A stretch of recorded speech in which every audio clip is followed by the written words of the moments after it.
In this lecture, we get to put together the picture that we developed in the previous two lectures. So in lecture 2, we talked about what the universe looks like. If you stand outside on a clear night and look outside with perfect vision, what do you see? What we found is that what you see is a set of galaxies like our own. Every galaxy has something like 100 billion stars in it. There's something like 100 billion galaxies scattered throughout the universe. The good news is that they're scattered uniformly. There's the same density of galaxies all over the place. The more interesting news is that everything is expanding. So the universe is smooth, pretty much the same everywhere, and it's expanding. It's getting bigger. The galaxies are redshifted. Their light that is coming towards us leaves the galaxies at a certain wavelength, and when we receive it, the wavelength is longer, just as if those galaxies are moving away.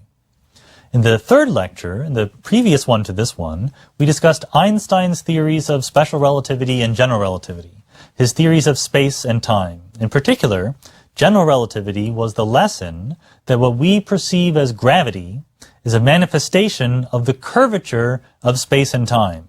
Space and time are combined together in something called space-time, and that one four-dimensional space-time is dynamical. It can stretch and move, and the results of those stretching are what we perceive as gravity. So what we want to do in this lecture is take the idea of a smooth, expanding universe, a universe that is the same everywhere throughout space but growing as a function of time, and understand it in the context of general relativity. What does Einstein's equation, what does the relationship between stuff in the universe and the curvature of space-time have to say about the idea of a smooth, expanding universe? So one thing that we mentioned, and it's worth emphasizing again, is that the fact that the light from distant galaxies is redshifted when it gets to us is not, strictly speaking, a Doppler shift. The Doppler shift is what happens when you have two objects with a relative velocity.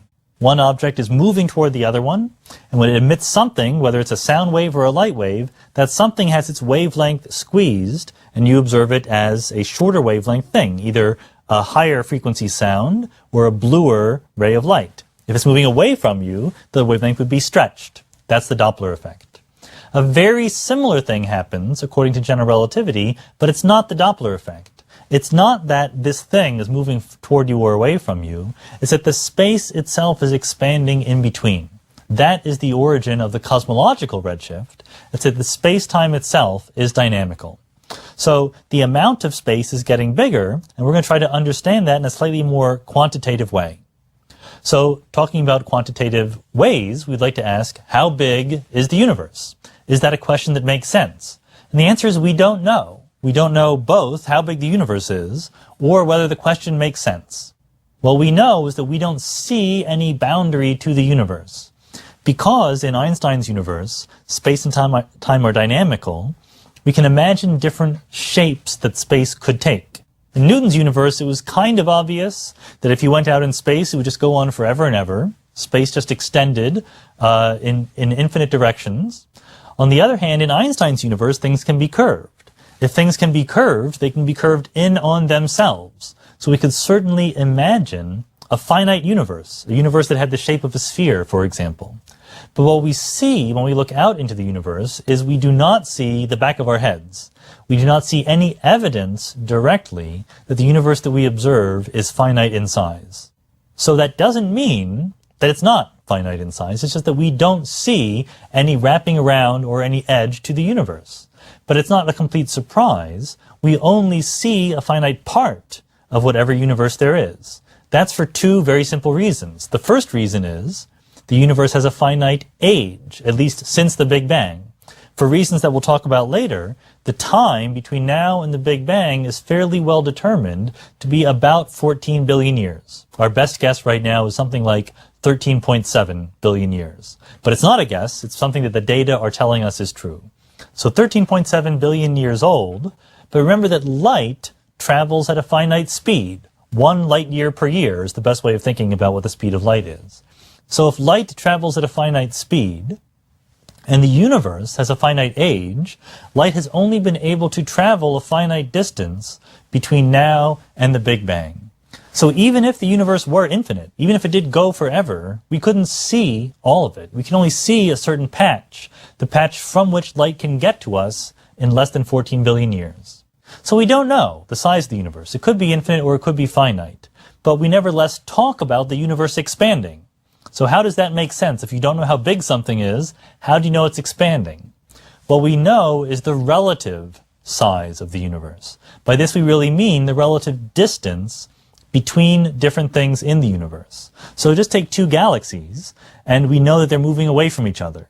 So we can ask quantitatively, how many years will it be before the distance between these galaxies is 10% more? How many years will it be before the distance is twice what it was? And that answer to that question, how many years will it be before the distance grows by 10%, is the same for any two galaxies. In other words, because the distance to different galaxies is proportional to their velocity that we see, it doesn't matter which galaxy you pick, as long as you ask the question, how many years will it take for the distance to grow by a certain number, you will always get the same answer. So we can talk about the relative size of the universe. We can say the universe was half its current size. What that means is the distance between any two galaxies was then half of what it is today. That's a perfectly sensible concept. So, cosmologists invent something called the scale factor to the universe. The scale factor is a number which we set by convention equal to 1 today. And what the scale factor is telling us is the relative size of the universe. So when the scale factor was 1/2, that means that all the galaxies in the universe were half their current distance. When the scale factor is 2, everything will be twice as far apart as it is now. So one of the major projects that you want to complete, if you consider yourself to be a cosmologist, is to understand what the scale factor was doing as a function of time. So this plot shows the basic idea of what the scale factor does in an expanding universe. Right now, it's getting bigger. Galaxies are growing apart from each other. We say that the universe is expanding. If you trace it backwards, it is, number one, very much smaller. We can trace it all the way back to 0. We don't necessarily think that we know what happens at 0, so we call it the Big Bang. The Big Bang, it's important to emphasize, is not a crucial part of our understanding of cosmology. It's a label we give to the place where we don't know what's going on. We know very well what's going on 1 second after the Big Bang, so we talk about the Big Bang as if we understand it, but really it's just a marker for our ignorance. Nevertheless, 14 billion years ago, there was something going on that we call the Big Bang, and we understand that everything there was squeezed on top of everything else, and it was expanding. So we believe, as we'll talk about very soon, that the rate of expansion in the past was bigger than the rate of expansion is now. So when we draw this plot, it has a sharper slope in the past than it does today. One of the things we would like to understand about this plot is its exact form from the Big Bang to today and into the future. One of the most surprising results of cosmology in the last 10 years is that today the expansion rate of the universe is going up. The universe is not only expanding, but it's accelerating, and that is why we believe in dark energy. So if we want to understand this phenomenon of the expansion of the universe in the context of general relativity, we remember that what Einstein tells us is that it's stuff in the universe that leads to the curvature of space-time. So the first question we should ask is, what kind of stuff is there in the universe? And even before we answer that question, we need to know what kind of stuff could there possibly be? What are the different forms of matter or stuff that could possibly fill the universe before we actually even go out and look at the universe and ask what we actually see? So let's first think about the things with which we are most familiar. The Earth, the Sun, or the galaxy. These are collections of particles. The Earth is made of particles. We talked earlier about atoms. The Earth is made of atoms. The Sun is made of individual atomic nuclei and electrons moving around, but they're made of particles. And these particles are bound together. So the Earth is bound together under the gravitational field of all the stuff in the Earth, likewise for the Sun, likewise for the galaxy. The Milky Way galaxy is bound together by the mutual gravitational force of all the 100 billion stars in it. So the first crucial thing about the expansion of the universe is that bound systems do not expand. So if you have two galaxies in the universe, each galaxy is orbiting under its mutual gravitational force, the distance between those two galaxies is getting bigger, but the galaxy itself is not getting bigger. The Earth is not getting bigger, you are not getting bigger, or if you are getting bigger, it is not because of the expansion of the universe, it's because of those donuts. So the bound systems do not get stretched along with the universe. And this is sort of a subtle thing that people are initially reluctant to believe, but it really is true. And in fact, it's the only way that you could even make sense of the claim that the universe was expanding.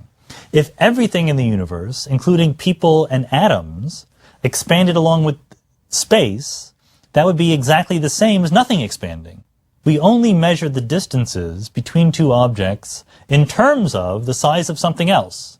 If the size of everything increases, your rulers get stretched, the number of meters in between you and some distant galaxy wouldn't be seen to change.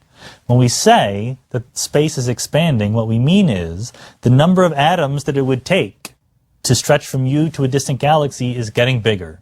That's because the atoms are fixed and the galaxies are moving away. Absolutely strictly speaking, there's an equally good way of thinking about this in which the distance between galaxies is constant and all the atoms are shrinking. That's just a really silly way of thinking about it, so we don't do that. It's much more convenient to think of atoms and you and me and the sun and the galaxy as remaining fixed in size, and the space in between the galaxies is getting bigger. But while the universe is expanding, even though atoms or particles do not stretch along with it, they become more dilute. More and more space is coming into existence. So if we draw a really big box, one that contains many, many hundreds of galaxies, and we say, how many galaxies per volume of space are there? That number will be going down. Space is expanding. The number of galaxies is basically not changing. The number of atoms is certainly not changing. So the number of atoms per cubic megaparsec, or the number of atoms per cubic centimeter, is going down. So we say that things are diluting away as the universe expands. Now, matter, to a cosmologist, is any set of particles that are moving slowly compared to the speed of light. Matter are things that get their energy from their mass. So Einstein, among his other accomplishments, said E equals mc squared. The interpretation of that equation, E equals mc squared, is not really energy equals mass times the speed of light squared. You need to attach some extra words to that equation to make sense of it. E equals mc squared is telling us that the rest energy of an object, the energy it has when it's not moving, is its mass times the speed of light squared. That's the minimum amount of energy that something can possibly have, and it's a constant. The mass is not changing, the speed of light is not changing. So the reason I'm going through this is to emphasize that the energy per particle is not changing if the particle is moving slowly compared to the speed of light. That, to a cosmologist, is what we call matter. As opposed to matter, we have radiation. We could have photons or other particles that are moving at the speed of light. If you're moving at the speed of light, your mass is zero. Your energy is not coming from E equals mc squared if you're moving at the speed of light. It comes from the frequency at which you're vibrating. But that frequency is changing as the universe expands because of this redshift. The cosmological redshift takes short wavelength, high energy photons and stretches them into long wavelength, low energy photons. So for particles that are moving slowly, E equals mc squared, and E is a constant. The mass per particle is a constant, so the energy per particle is a constant. But for particles moving at the speed of light, the energy per particle decreases as the universe expands. Photons and other particles that cosmologists call radiation lose energy as they become older and older in the history of the universe. So that's the important difference to a cosmologist between matter and radiation, how the energy density changes. The number density of particles is just how many particles per cubic centimeter. So the energy density is how much energy per cubic centimeter. In a region that grows along with the universe, the number density is constant. You're not creating new particles. But in a fixed centimeter, a cubic centimeter of space, the energy density will go down. The number density will go down, particles become more dilute, and therefore the energy density goes down. But the important difference between matter and radiation is that the energy density in radiation goes down more quickly. In radiation, not only do the particles dilute away, becoming less and less per cubic centimeter, but every particle loses energy. So this picture shows us basically what is happening as the universe is expanding. This is not a fixed amount of space. I've drawn a box that is getting bigger as the universe expands. So the number of particles in the box is a constant. The number of photons in the box is a constant. But the density per cubic centimeter of both particles and photons is going down, the energy per cubic centimeter is going down, but the energy in photons, in radiation, is going down more quickly because every photon is losing energy. So why belabor this point? The point is that the total energy in all the universe, in radiation, goes down more quickly than the total energy in matter. So you expect that as the universe gets older and older, matter will eventually win. There will eventually be more energy density in matter than in radiation, because the radiation has an energy that is going away more quickly. Contrary-wise, in the past, the energy density of matter is less important than the energy density of radiation. In the past, when all the photons were squeezed together with shorter wavelengths and higher energies, it was the photons that were winning. The photons were dominating.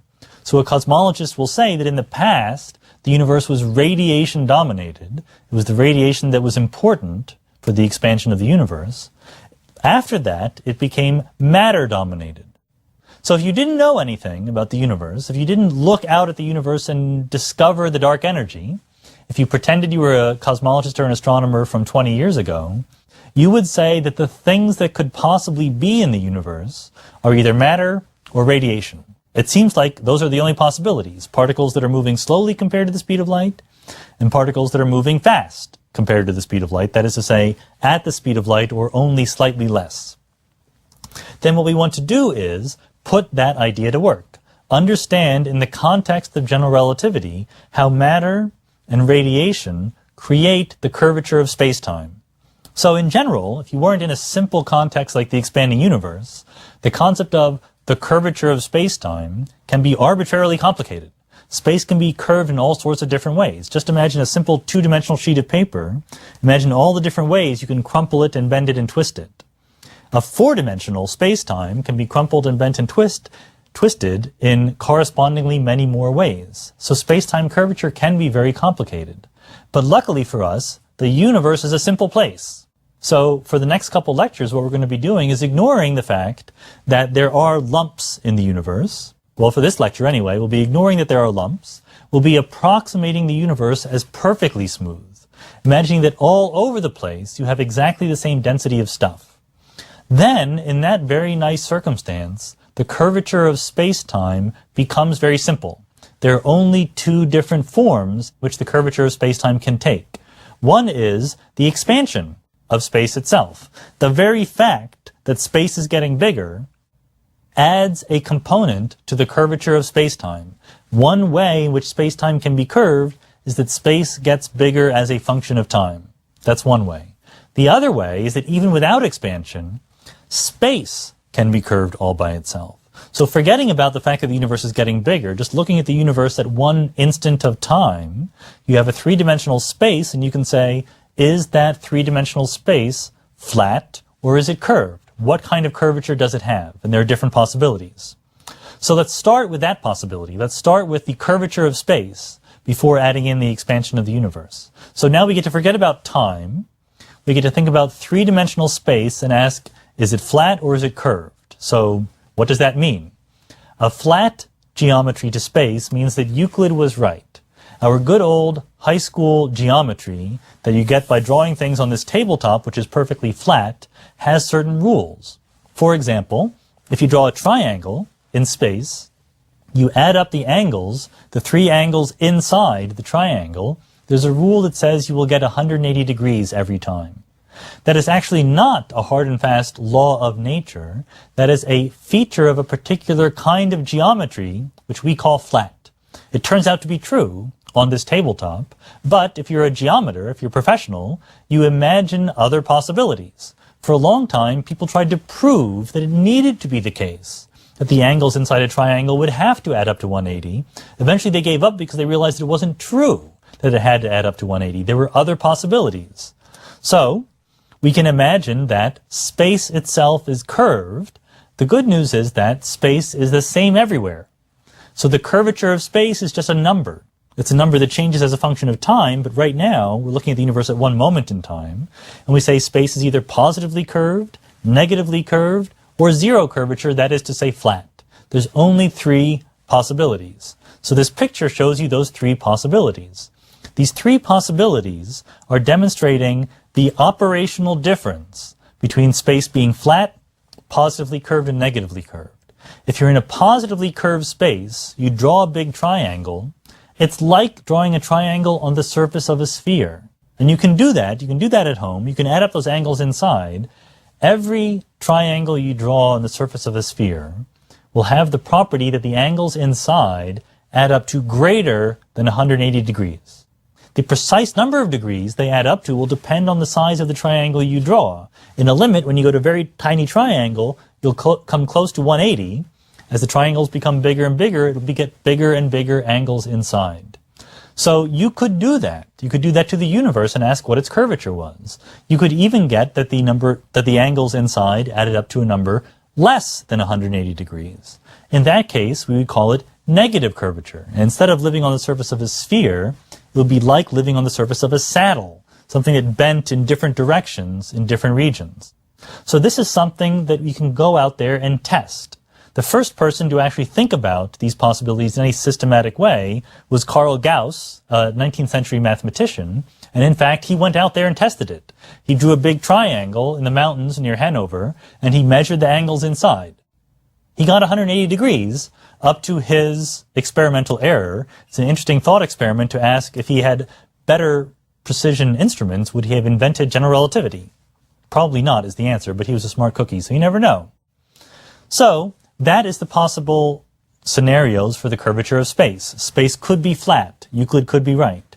Space could be positively curved, like the surface of a sphere, or space could be negatively curved, like the surface of a saddle.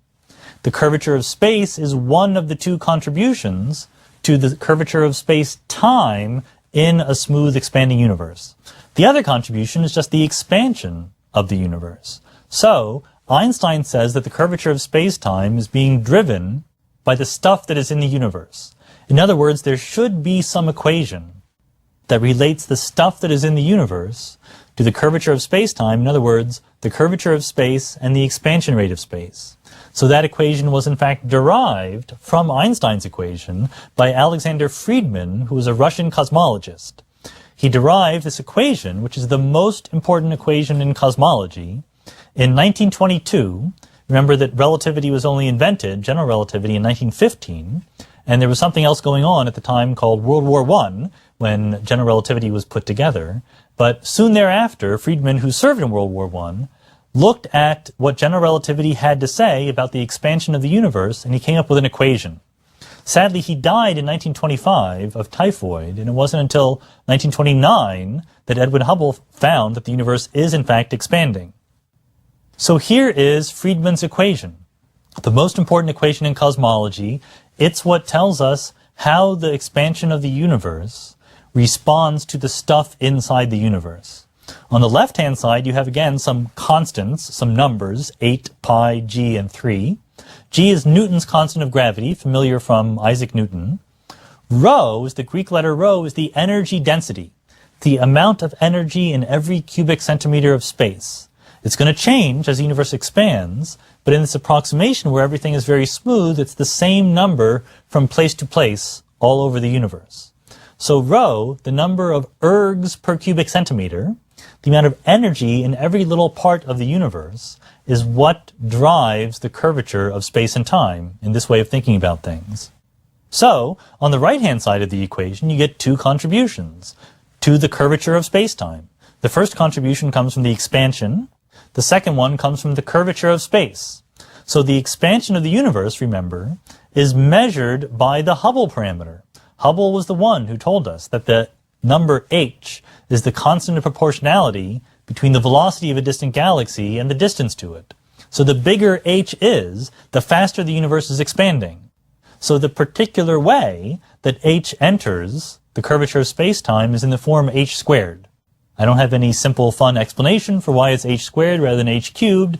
It turns out to be the Hubble parameter squared that is a feature of the curvature of space-time. And to that we have added k, the curvature of space itself.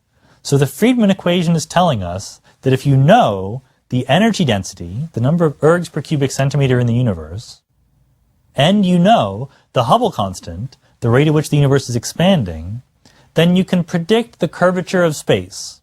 Or you could do it in any other combination. If you knew the energy density and the curvature of space, you could predict the Hubble constant.